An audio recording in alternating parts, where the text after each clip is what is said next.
listening to myself and my longtime friend and Zinni 62 Media video blogger. Really, she's really more of a blogger, but she'd do a vlog if I asked her. But Melissa Rubin, I've known her for 10 years and counting.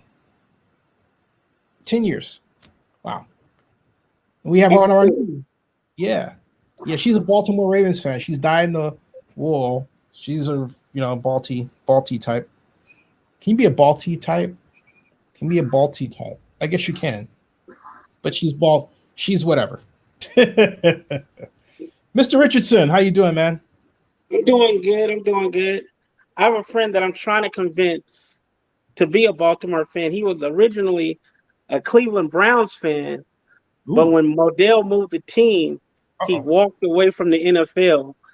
And, I was like, all of your family, a lot of your friends, they've all went over to Baltimore. You should just join the crowd. And he's like, nope. Done deal. Hey, there's people who feel that way, and it's unfortunate that the NFL has, like I call them, these fan casualties left behind from teams of time past. But and quite obviously the Raiders are headed for that, and there's a lot we can do about it, of course. Definitely. But yeah, the Raiders are. I just discovered something. But here's the thing: I want to make one thing clear. I have no illusions that the Raiders are returning to Las Vegas. Now, it could happen under certain circumstances, and by the way, it's kind of looking like those circumstances are nigh. But my thought is that Mark Davis never wanted to be in Oakland, and the very minute conditions changed and became in control of the team, he sought a way out of Oakland. He didn't care how he was going to do it. He was going to get out of Oakland. It had nothing with you 100%. It had nothing to do with the county and the city, although the county and the city certainly gave him some ammunition. But it had everything to do with the fact that, first of all, he wanted to be someplace else. He wanted LA. The NFL didn't give it to him. Sheldon Adelson gave him Vegas and money. So now Mark has, I think it should be finished by now, a 14-room mansion in Las Vegas that's was under construction, should be done now. And certain people that I know, whose names I'm not going to mention, are so wanting to be a part of the Mark Davis party train that they have forsaken certain other friends. Not that I told this person, hey, it's either me or him. That was BS. This person, for some particular reason, took that upon herself to think that way. Oh boy. So, hey, life goes on. I'm happy. And that's it. I certainly hope she gets what it is she wants. And I'm not sure what that is. But yeah, I can see myself following any NFL train at this moment. It doesn't. And speaking of NFL trains and speaking of issues and problems, the Las Vegas Stadium Authority, after days of not posting at all, of not posting the financial revenue information reports on the Las Vegas Stadium Authority and the bond issue. I mean, they waited until almost the last minute to post it. I mean, I've seen them wait. It's like I've seen them wait until the last minute before, but this took it to the ultimate nth degree. It's like, are you kidding me? Post the thing, all right? And meanwhile, we have a very interesting night shot that has to be seen of the Las Vegas Oakland Raiders, Las Vegas Stadium. Can I call it? I guess I can call it that. Oakland Raiders, Las Vegas Stadium. And it looks kind of like this. You got to see it because I've never quite seen the stadium grounds lit up like this. So you're in for a treat, as it were. Here it is. Bam! Look at that. Look at the grounds, though. The grounds are lit up, which means what? Which means they're testing the lighting. Right? Look at that. Are you seeing what I see, Donald? I see what you see. What do you think? I think it looks good. It looks like they're But testing the lighting, doesn't it? it does look like they're testing the lighting. For what though? I mean, why? Well, because when you're building a stadium, you have to make sure the electronics work. I mean, there are main switches that activate these lights. You have to make sure they work. You have to make sure that the throw power is sufficient in accordance with what you thought they were going to design. They were in accordance with what you thought you designed them to do. You're looking for dark spots where you don't want them. You want to make sure your stadium works. I have a question. Mm-hmm. And there's supposed to be a concert there in a couple of weeks. That ain't happening, man. Garth Brooks, forget it. 65 Yeah. about 65,000 seats. There is no way on this side of the earth that they're going to allow all those people in that place. They're going to wind up. They're going to have to reschedule it because 65,000 is the capacity of the stadium. You can't social distance with that. You would have to. The only way they could do it, if they wanted to do it, if they asked me how to do it and they said, hey, Zen, you have to figure out an answer and just don't tell us we can't do it, I would say, okay, do this. Take the tickets and instead of them doing them on one night, divide them up into 3. So you would say 65,000 seats, right? And this is my idea off the top of my head, okay? But 65,000 seats divided by 3 is 21,666 people. So that's enough people to spread out. So basically, you're spreading each person out by every other seat, and that's about a 6-foot distance. Okay. All right. 32 Assassin says, so little parking. Oof. What kind of creature is a 32 Assassin? What kind of creature is that, man? I mean, not putting past Donald. What's that? What is your avatar? What is that? Is that creature from The Shape of Water? What is that? No, that creature is from that's not my avatar. That's 32 Assassin. Who is that though? I mean, but who I know who it is. It's 32 Assassin's avatar, but what is the avatar? What is the creature? That's from Star Trek. Oh, the Gorn. Wait a second. If that's the case, the Gorn has a small nose. I don't know if that's supposed to be the Gorn or not. A 32 Assassin is saying nothing. But so at any rate, back to the point here. This thing, let's see if we can get another angle. He says it's from Land of the Lost. Oh, okay. I knew it. Yeah. Land of the Lost. Okay. I remember Land of the Lost. I watched that. Now, okay, let's check out, because as we go with this, we've got parking lighting working. It looks good. It really looks good. They have the front entrance over here that I'm highlighting. That lighting needs work. That's very dark. That's very dark for any time. All around the stadium, it needs lighting at the entrances. So that's very dark. Let's see here. Going up, if they have a north view, that's during the day. See, that area, folks, is the area that they're lighting up during the day. Now, if you take a look at it during the day, and look at this area, okay, right? This area is lit up, but that area was not. And the tray area was dark. So if we go back to here, all right, see this whole area? This is the area that was on the right side. The area that's dark here, this is the tray, and then all this is the other parking lot over here. That's all dark.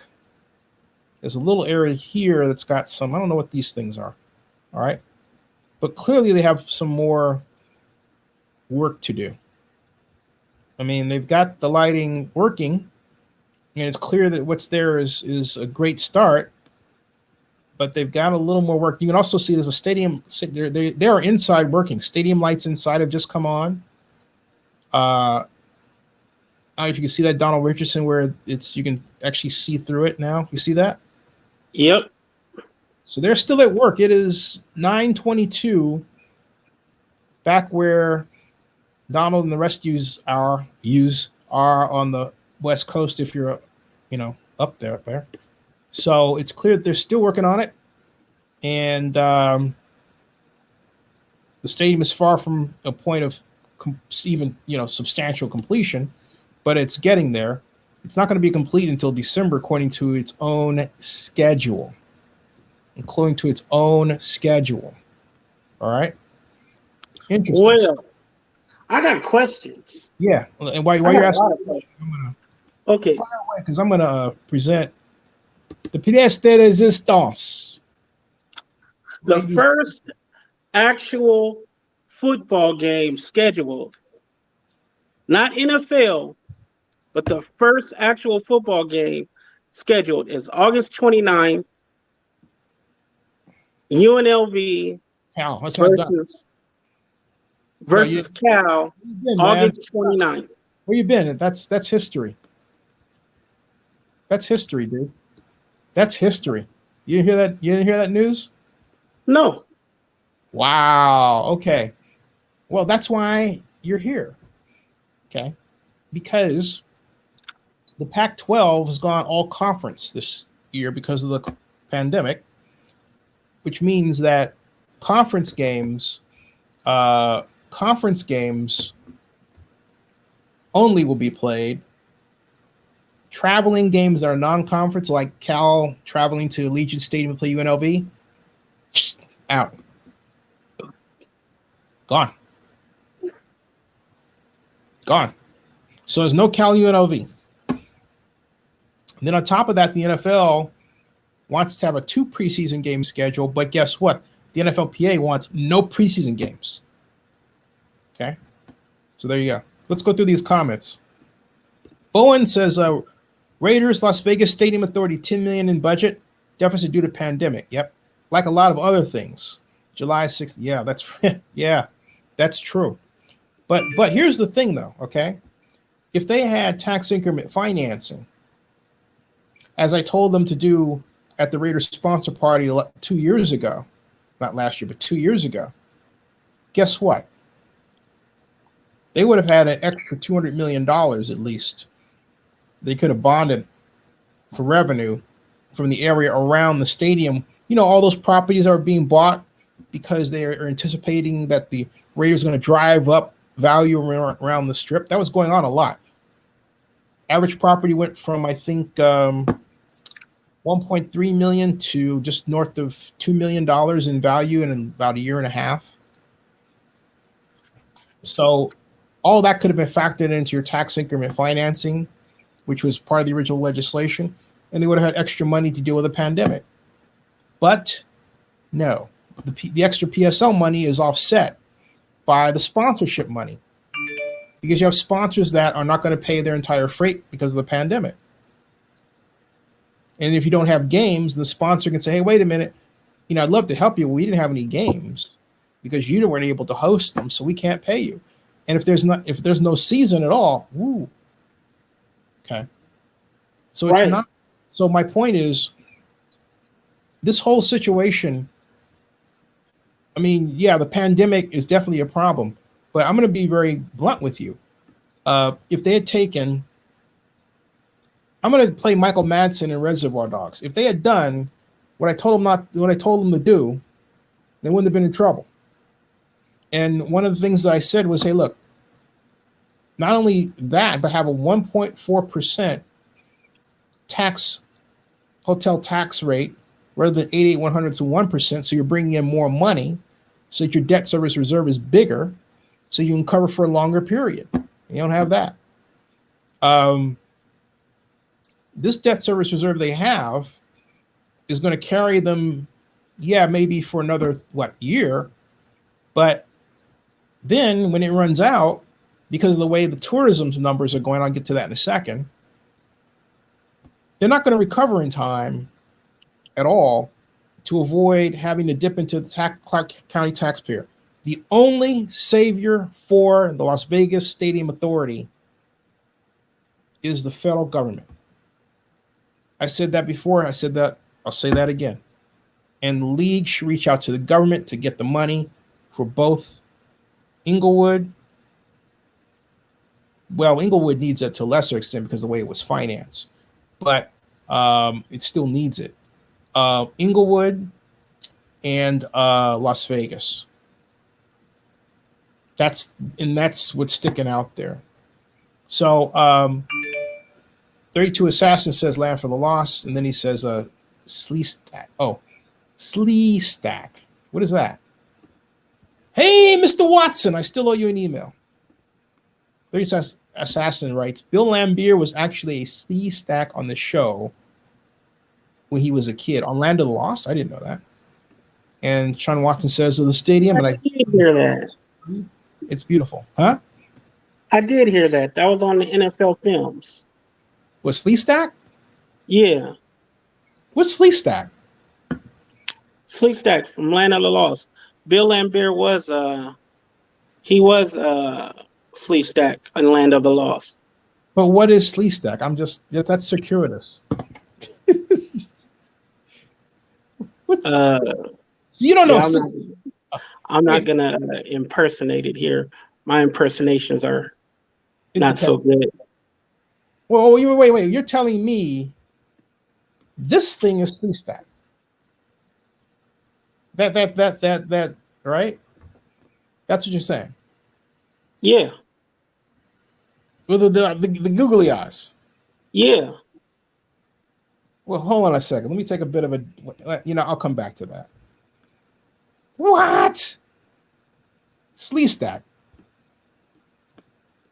All right, wait a minute. I just just indulge. Slee Stack. Just indulge me for a second. The Slee Stack God. Holy crikey. Hominy, bominy, himiny, bimini, chimney. I don't believe what I'm looking at here. This is Slee Stack. Okay. I got it. All right. I got it. That's Slee Stack. Okay. I mean, okay, cool.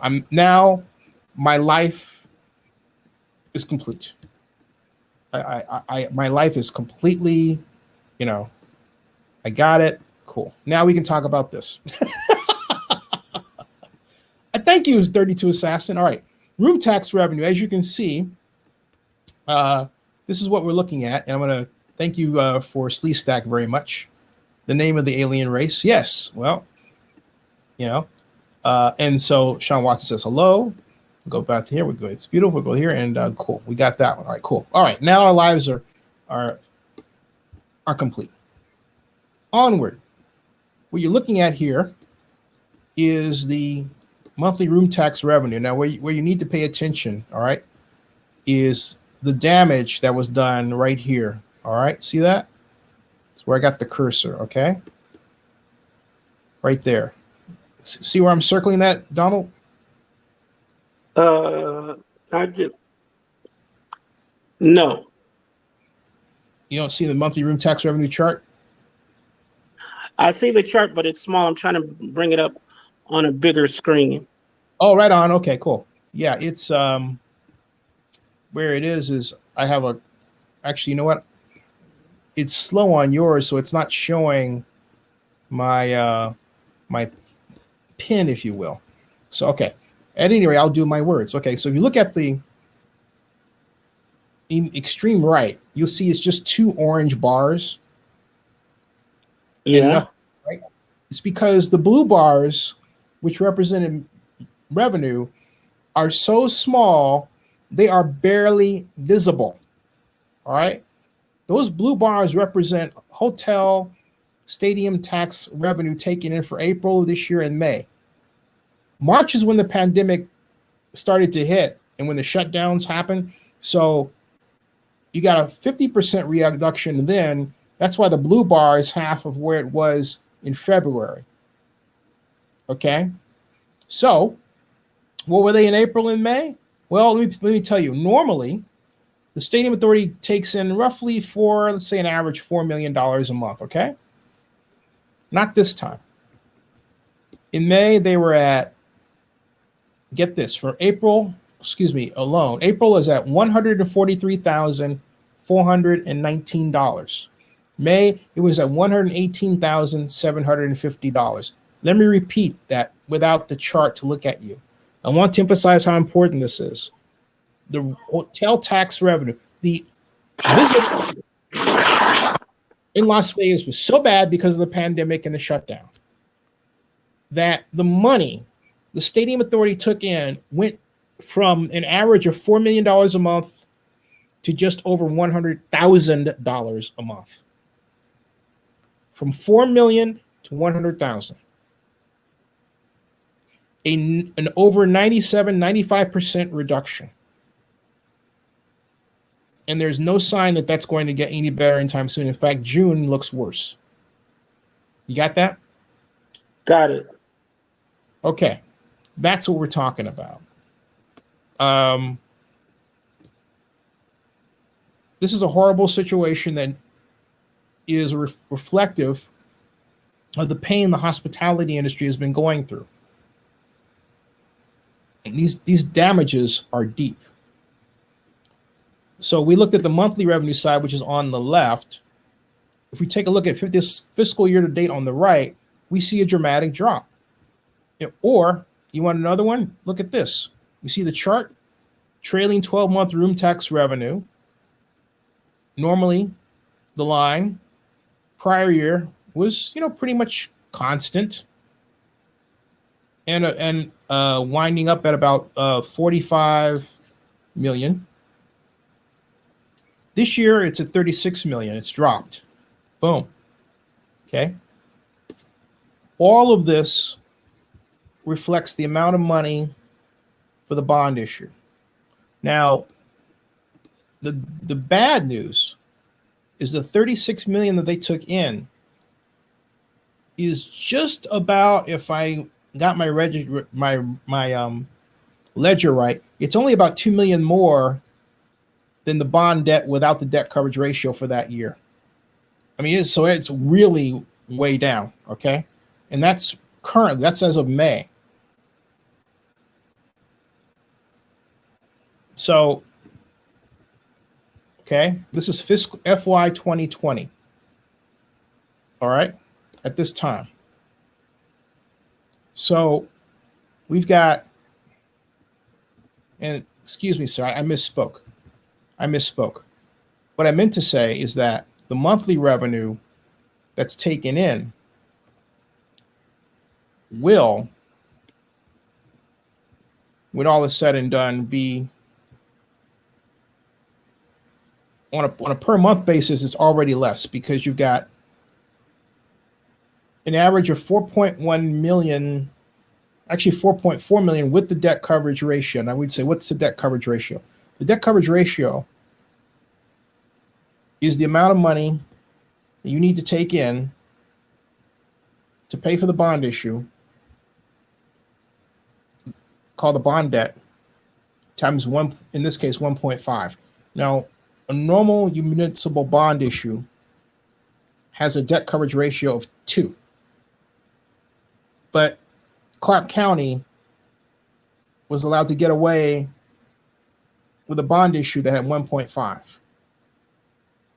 Now, you would say, why did they do that? It was because in order to make sure, because they didn't think they were having enough money to cover that kind of debt coverage ratio. That's why.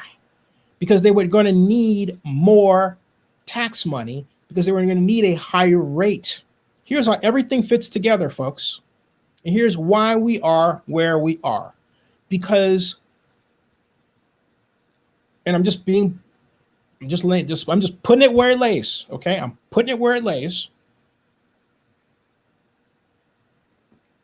Clark County Commissioner Chair Steve Sisolak and hotel casino managers insisted on a tax rate that was low enough so that, from their perspective, their hotel room rates would not be impacted.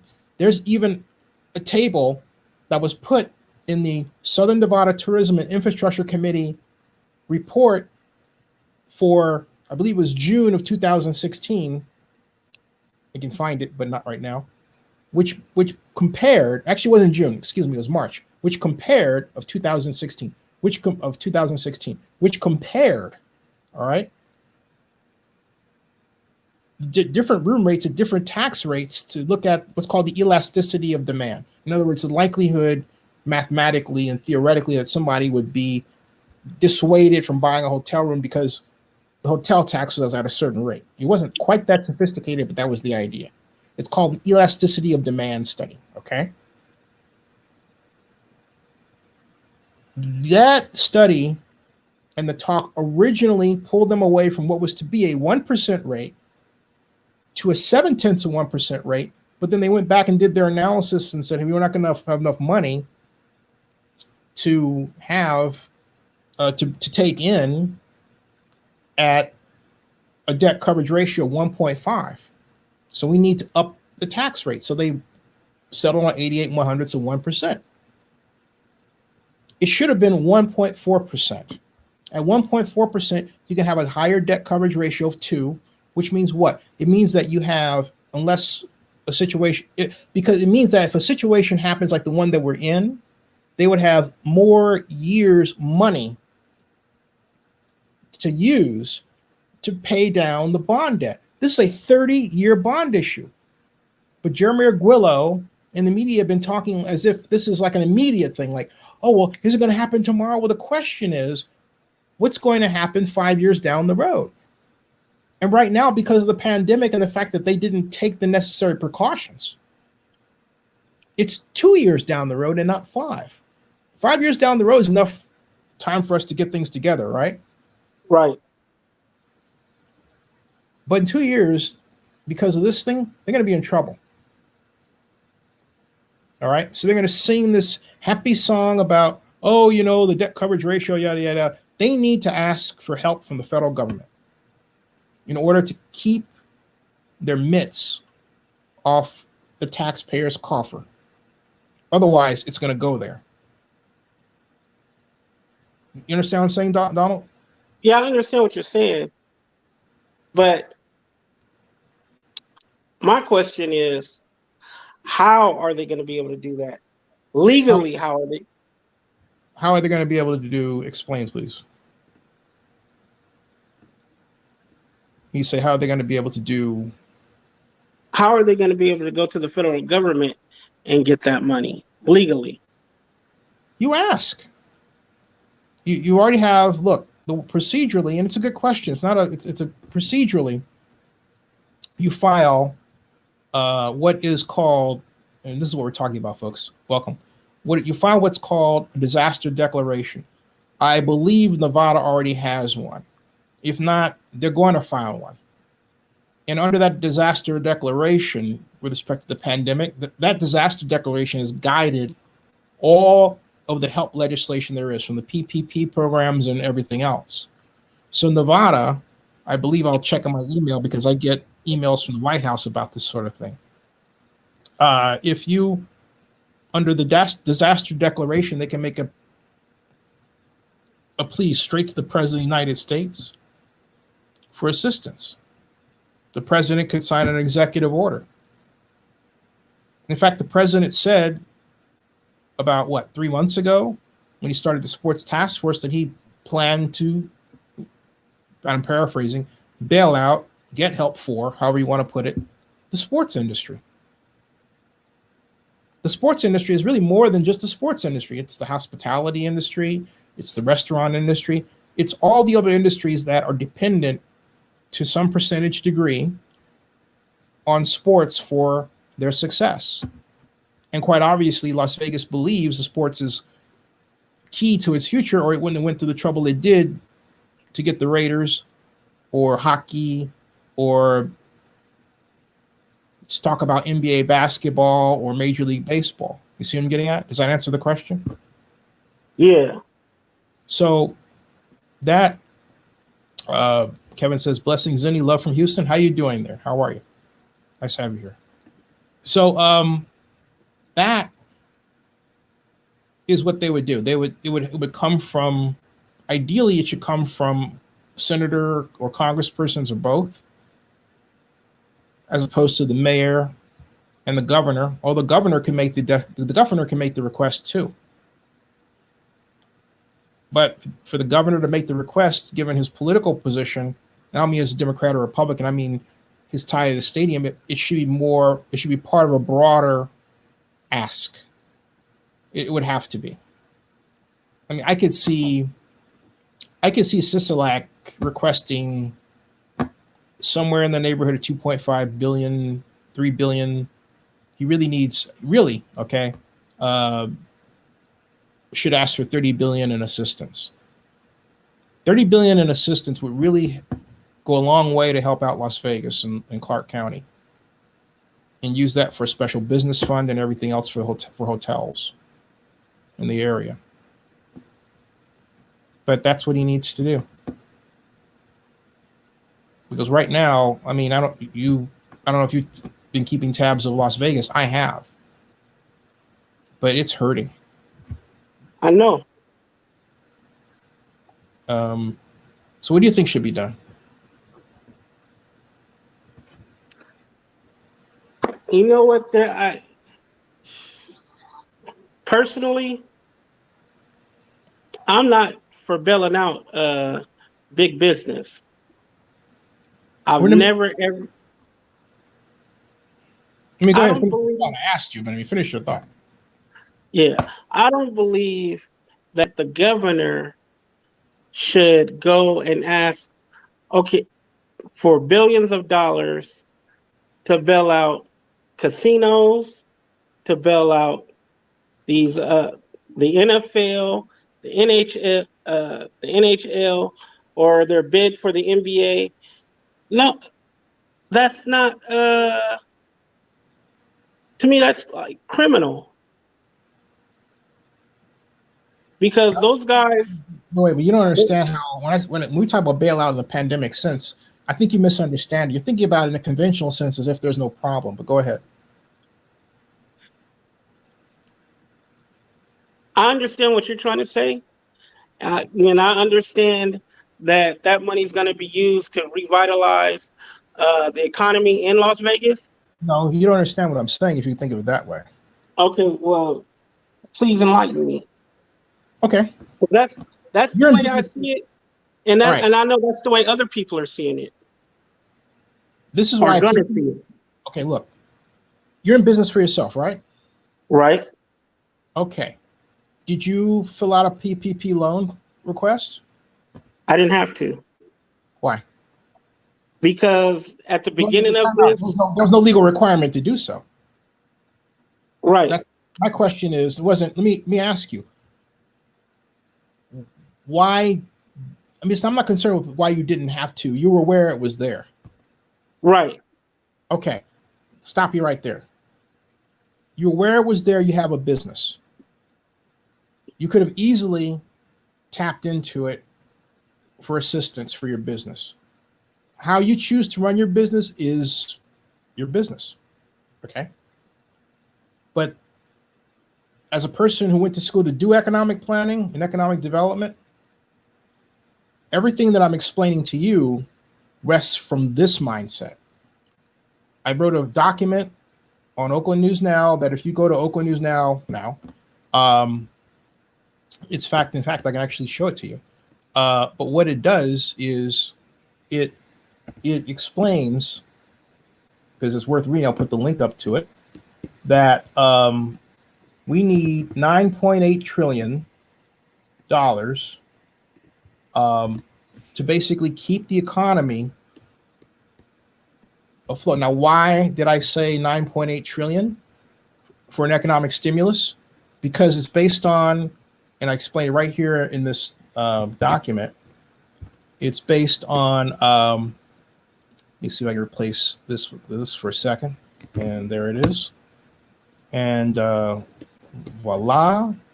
And then I will put this. It's based on, I don't know if you ever took macroeconomics, but in macroeconomics, you were taught something called, that's what I wrote. And the link to it is right here. And I'm going to put it right down here. Okay, boom. All right. Right there. There is the link. And link will be live in a second. All right. You can read it. Now, actually, the link is live. And what I was stating in this is that there is something called a circular flow model of the American economy. And there it is. All right. Your goods and services. You have households on the left, firms on the right. Factor markets are what are called businesses, labor, okay, on the bottom. And on top, goods and services markets. Now, this example forgot about government, but I made up for that. So what I then simply went back and did was I calculated, I went to the economic census data for 2019, and I got the total household income. I calculated that for all the 35 million households in the United States. And then the number of small businesses, which I believe were, oh, I forgot the number because my brain is fried. And it's listed there anyway. And to cut to a chase, I came up with 3 bailout programs. One for households, which would net $7,297 per month from now to the end of the year, which would give us enough time to be sheltered in place, yet not worry about money, which would give medical industry enough time to come up with a vaccine solution. And yet our savings rate would go up dramatically because we wouldn't be out spending money on transportation and so on. We did the same thing. We would do the same thing for large businesses and like the airline industry. So the large businesses would be 1.8 trillion. Within that, the airline industry would clock in at 300 billion. The whole point is that small businesses have their own. Small businesses are people like yourself. Now, whether or not you want to draw down on it is your issue. But the simple fact of the matter is that what we're trying to do is sustain the operation of the economy at some level comparable to where we were last year. You see, it's not a matter of some idea of, well, you bail out this person to cause that person. And the reason it's not is because in a pandemic, the standard dollar monetary flows that we have or that we're used to are broken. So when you have people, when I say they're broken, I mean that, let's take restaurants. You need food to operate a restaurant. That means you need to get your food from somewhere. That means the inventory has to come from somewhere, right? Right. Okay. So you got all that inventory sitting around in food. It doesn't keep. What happens to it? It goes bad. It went bad because of that. So you either have to regrow the food, which takes time. You have to figure out some kind of way of dealing with that inventory, and in some kind of way that the people who generate the inventory, they have to be compensated. But what happened to the food? It got broken. See, a lot of people don't understand where we're at because they don't really understand how their own economy works. And for years upon years and decade upon decade, for the past 30 years, we've spent building this stupid ass, and I'm calling it just like that, simplistic idea that there's left and right and Democrat and Republican and red state and blue state, and it makes it simple for people to understand, think they understand what's going on, when in point of fact, the reality is much more complicated, and we're dealing with the complications. And so you got a guy in the White House who thinks in terms of the simplistic way I described to you, but doesn't understand that you need to release and relax your political issues and deal with fixing this like you would fix a car. This has its own unique plumbing systems. It has places where it gets backed up. It has wires that are frayed and are broken. This is our economy. And so what we're giving you, regardless of business, is the ability to draw down what you need, okay? And now think of it, it's not perfect. Why? Because you have people that are making $300,000 a year. Under our system, they get an average. Now, if they have a business, we can help them through their business. Fine. But the whole objective is not, too big to fail, although there is that. But it's also too small to fail.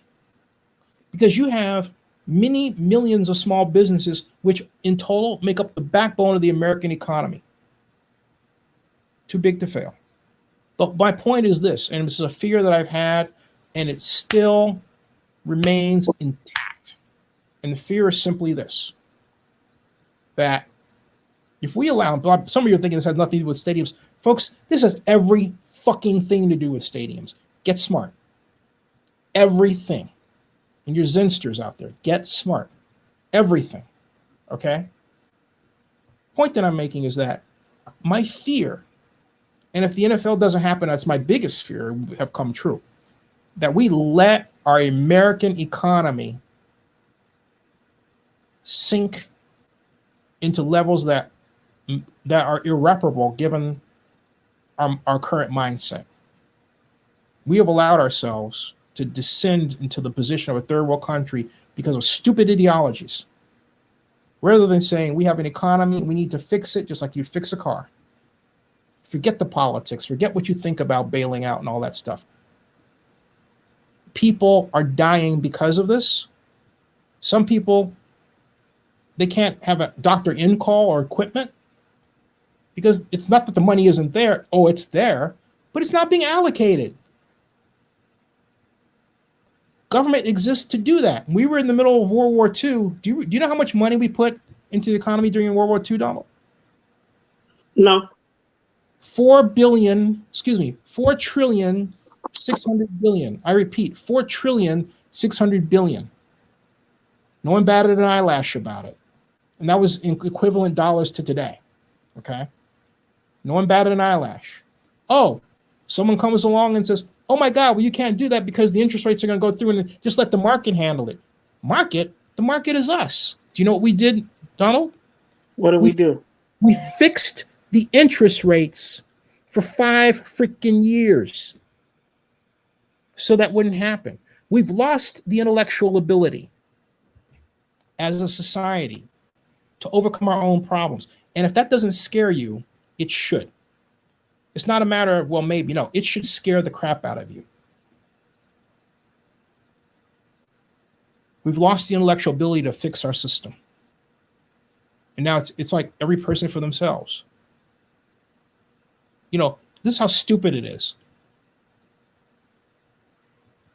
Media organizations, some of them get payroll protection program loans. They give them to journalists who then all of a sudden want to turn around and figure out why other people got them when they ought to be thankful they got them. And they should be about asking the question, hey, you have $113 billion of PPP money unallocated? Why? But no. That's the kind of jerky society we have. And then these folks are working for media companies with the old media model where they're hemorrhaging money left and right, month by month, and they wonder why they stay in business. And they think somebody like the government should give them money because they're essential. And you know what? They're right. News is an essential business, but it's being replaced by people who use Facebook and Twitter and YouTube to make their own news and put it up there. The cornerstone of Zenny 62 Media wasn't to compete with that. It's to say, hey, you know what? We'll use a smartphone. Oh, and then by the way, we can see that you're already putting stuff up on YouTube. We'll just like this, this, and this, and it goes up on the blog, and we're done because you're making media for us. Saves the work for us, right? You see what I'm getting at? I see what you're getting at. We're in trouble, man. So it's I not a matter. get, I'm saying, you have to do it, but I'm saying that wouldn't you want the option of being able to draw it down when you needed it? yes, That's all I'm saying. but I don't think these guys. Now you remember, you got to shift your argument because you're about to say the same thing again, and I hate repeating myself. I don't want you to repeat yourself. I just believe a lot of this was already forecasted.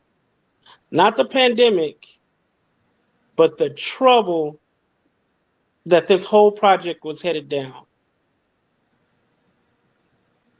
A lot of people saw that this was a bad financial deal from the get-go. Oh, you mean like this? Wait. Let me add to what you're saying. What I think you're saying. What I think you're saying. Raiders, Las Vegas plan. Let's see here. More videos. I think I know what you're getting at. Yes, I'm pretty sure I think I know. But let me see if I can help you out a little bit there. Let's see here.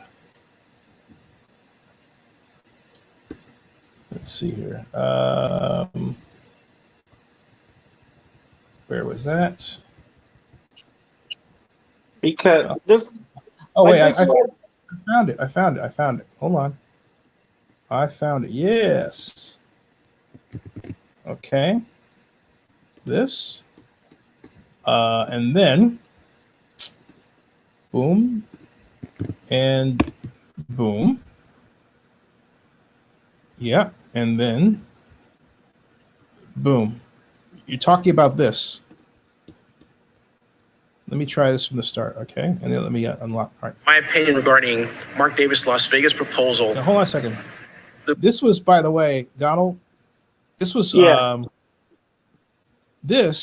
excuse me, was 4 years ago.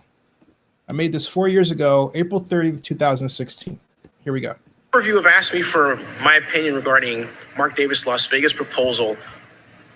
The problem with the Vegas proposal is that it rests on the idea that there will be enough outside visitors that come to play football to produce the revenue that would produce the tax revenue that would pay for the bond issues that would be let for the stadium complex. That is iffy at best. And to ask for almost $800 million in taxing revenues for a stadium, if you're not going to get that over a 40 or even a 50-year bonding period, even then it's too very risky to do. It's just a risky proposition because Las Vegas has a huge problem given the size of the stadium in that you're talking about a metropolitan area that is at best 1,600,000. I'm gonna stop right there. I've made other videos like that one, but you get the idea, okay? right. Yeah, and you get the idea. And so, does that fit with what you were saying? Yes. That does fit with what I'm saying. And Years ago. I also told them about the tax rate, and they laughed at me. Even Sisolak on Twitter laughed. Well, we got enough money. Okay. I mean, math matters. People don't get it. Math is out there to be learned. You have the internet to use it, and people don't use it. And it is a crying shame. We have evolved into a society where people don't use these tools in front of them. I'm thinking, what's cool? What, people on crack or something? It's ridiculous. No person is really smarter than the other person. It's just a matter of simply wanting to know how to fix something. For me. I mean, this stuff is ridiculous. And we're descending like this. And we're allowing it. It's not a matter of belief. It is a matter of fixing. Bottom line, what do I do to get money from A to B? How? Who needs it? What do we do to make sure they get it? Those are the questions we should be asking. Those questions should be given answers that we should have. Every government representative in the United States and the world should know the answer. The problem is that government representatives in some other parts of the world know the answer for their countries better than ours. And if you want to think about why, look at it in a more sinister fashion. Those countries are mostly mono-ethnic. Here we are with a multi-ethnic society. And because we are of different colors, we're only one race, it's always somebody else's problem. But what does that translate to? It means no one thinks about how to, fix it. Like, look at Trump. I bet you Trump thinks coronavirus is, our problem, you and me, because we're black. Hell, I could say this. My blood type is O, idiot. Okay? But is that the right thing to do? No. Is that the right way to think? No. But we have a president of the United States who thinks this way, and the electorate allows him to be there. Screwing up. Us. Well, I got a question off topic. Because now you got me thinking about this money. Mm-hmm.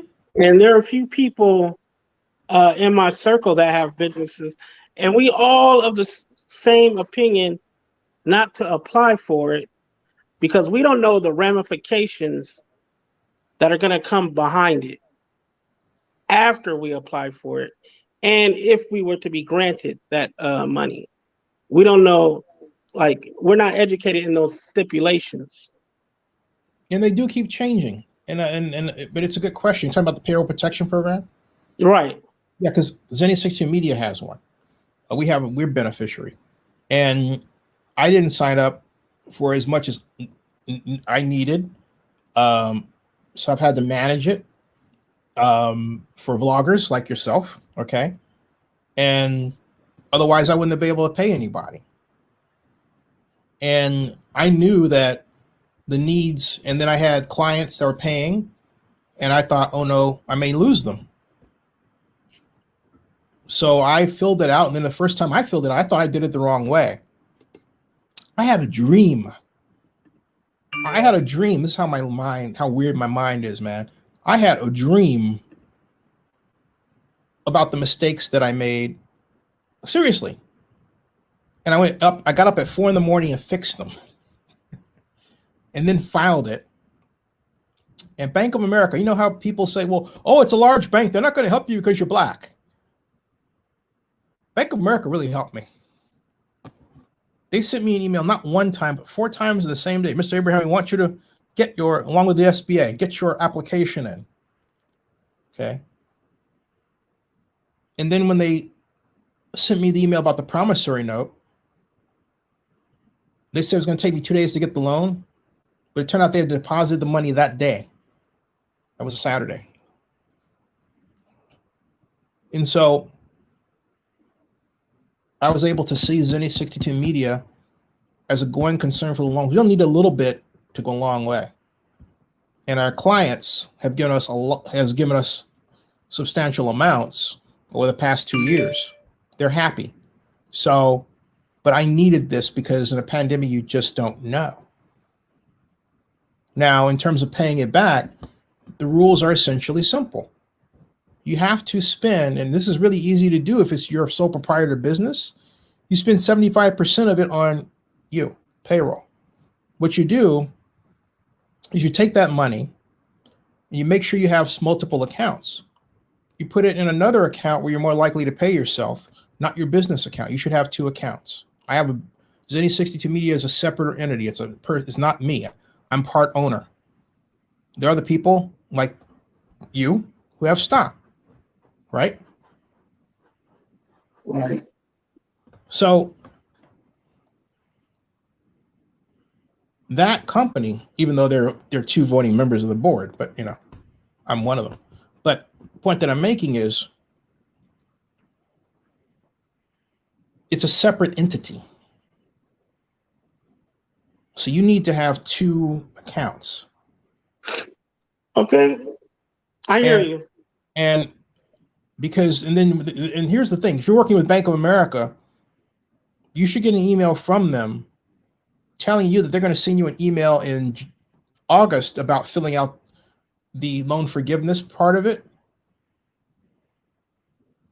But no, you're right to be concerned. I'm not saying you're not right, but you got to take the plunge. And then when things go wrong, you got to pick up the phone and call your congressperson, call your council member, call the people who are being paid tax money to represent you and get them to scream and scream and scream. You know, the blank goes uphill, right? Right. They say sometimes it goes downhill, but in this case, all right, it goes uphill. So you've got to do that. But you can't, it's like the Stevie Wonder song where you can't say that you're not in this. It's like you can't say you're in it, but not of it. We're all in it, and so we're of it.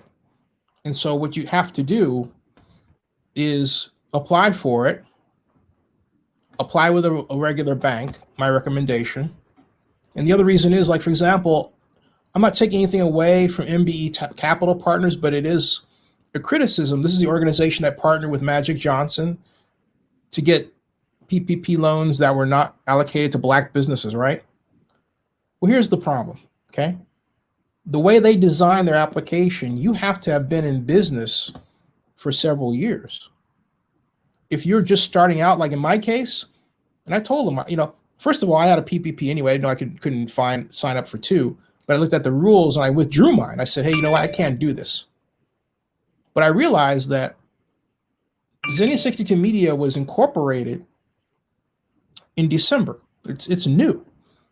So under MBE Capital Partners rules, I would have been bounced out. Or I would have had to redesign my application, make it look like it existed last year. But to me, that's fraudulent. I don't like doing that stuff. There are people who do. There are people who do. On the idea that, hey, you're not going to look.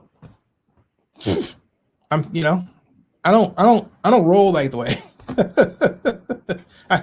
I like sleeping at night. You know what I mean? Right. But some of the people who do roll the other way got a ton of money, man. And some are also in trouble now. But that's another story. But my point is, I understand what you're saying because, again, look, Donald, we have to start with the place that we're all facing a new reality. So in that, you're right to be concerned, but also you got to try stuff. That help? And if anybody out there has questions about it, ask me, because I'm gone through this. Because I am Jack Bull determined to build a successful company. And I'm not going to be deterred. And 3 weeks ago, the state of Delaware, 4 weeks ago now, state of Delaware sent a letter 3 weeks ago saying that Zenny 62 Media is a business in good standing. All of our fees paid, all of our legalese are out of the way. Not that we ever had a problem. I just wanted a letter from the Secretary of State so I could show some of those people who are out there who are haters, who don't like anybody Black in business, even some other Black folks, okay? Hey, we got it. This is it. Blankers. Okay? So there you go.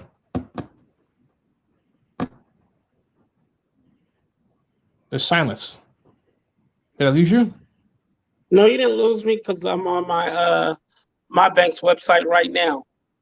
Oh, okay. What's your bank? I'm at Travis Credit Union. Okay. Yeah, they should have a program. They should have a program. So anyway, and my point is, this comes back to stadiums in Vegas. You have people, look at the people in Vegas who are suffering. Or, more so than Oakland because of the nature of the business there. Let me get some of these Third assassin was a responding. He says rent and mortgage relief. Yeah. What about that? See? Don't you think the government should help people pay their mortgage? Helps the landlord. Donald? Definitely. Yeah. You know? So we've got, and he says 32 Assassin says it's really rich versus the poor, the haves versus the have-nots, a whole different discussion.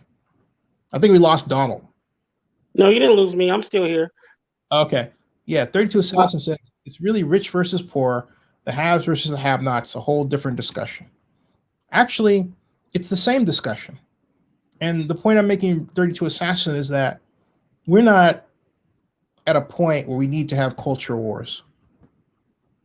We need to fix our economy and get our money flowing to where it's needed, regardless of whether the person is rich or poor or have not. All right? That's how I see it. Or as Edward Reed would say, thank you, Edward. But anyway, getting back to the stadium issue, there's more. So I am going to return to, or I'm going to turn to rather, this PowerPoint presentation that I have and I want to present, okay? And it goes like this. Excuse me, I'm going to have to make some maneuvers here. And I'm pressing share screen this way. Yeah, there it is. And here's the PowerPoint. There, okay. This one concerns stadium project funding. Now, this basically says that we have 221 million remaining, 11%. And then it says, it's a breakdown of, for example, 410 million from Bank of America, the credit facility, 338.4 million was used. All the personal seat license revenue was used. Look at that. 549.2 million. NFL G4 credit facility, 81%. Okay. So room tax revenue, as you know, it's got a negative balance. Debt service reserve is overall right. I want you to look at that. It's supposed to be fully funded. It's not. It's short. It has now 68.3 million in it. It was at 56.9 million, which gives it some more room, but it still has 22 million not put in there. Okay. So it's got enough room to carry it through 2021 if this problem persists, and it looks like it's going to. But come 2022, oh boy, I don't know. It's going to be a problem. So then we have go back to meetings,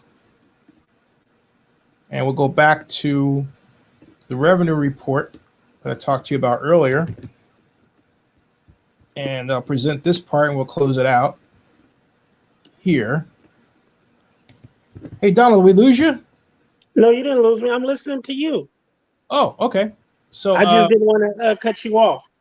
Oh, you didn't? No, I thought maybe you had something. Anyway, this is the room tax revenue summary report right there as I presented to you. Let's go all the way down. Okay, right here. The bottom on the left, March 7th, 2017 to May 2020.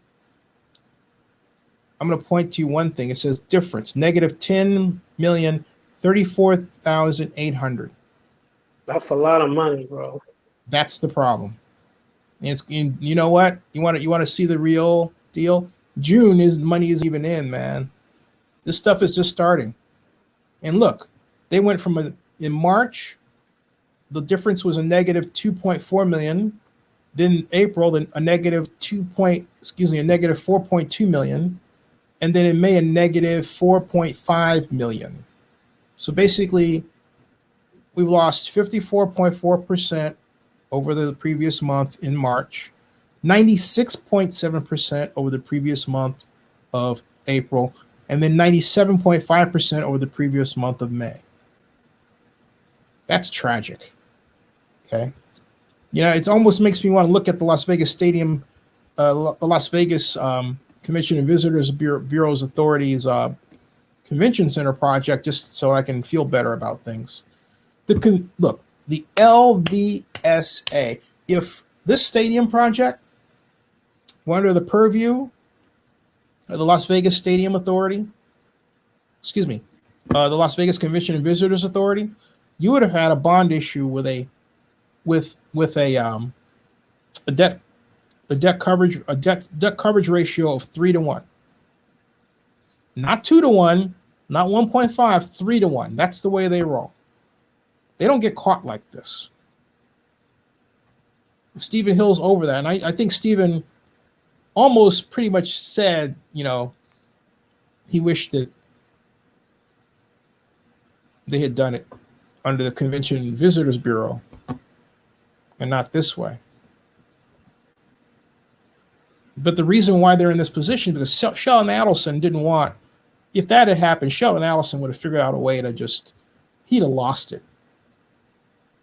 He would have had himself recreated into a younger self and went around and physically beat the crap out of everybody that was involved. Because he spent a generation trying to pull public money away from Clark County in Nevada use for public event facilities so that his private facility would have, in his view, a better view. He's not a believer in public money being spent. He's one of these conservative types. He's not an economic scientist, okay? He's not an economic plumber. He doesn't care about fixing the economy. If you care about fixing the economy, politics is out the window. I don't care if something looks like it's socialist. I don't care if it looks like it's free market. All I care about is the right tool for the right job. That's all I care about. The rest is meaningless. So what's to keep the banks from snatching this project? Say again? What is it to keep the banks from snatching this project? What's holding them off?